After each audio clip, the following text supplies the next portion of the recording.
Mga libreng pasyalan sa NCR. Tara, samahan niyo ako!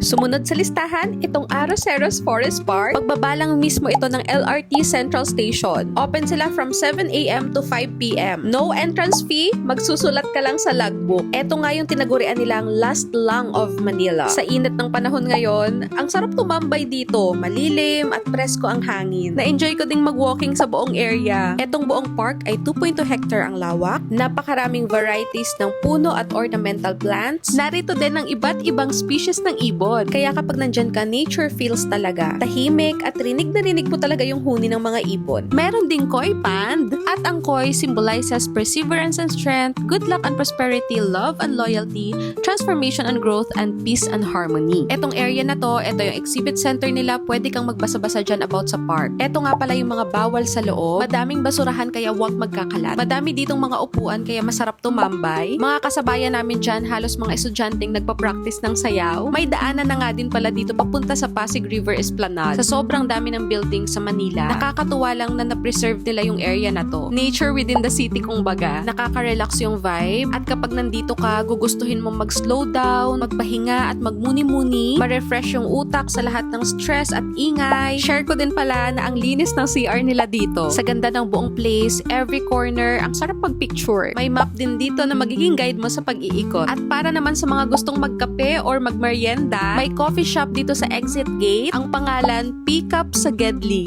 Ang cute lang. Yung pangalan ng mga drinks nila, kinuha nila doon sa mga famous districts, streets at hub ng Manila. At ayun na nga, marami pa akong irereko sa inyo ng mga libreng pasyalan, kaya i-follow nyo ako para updated kayo. See you again next time!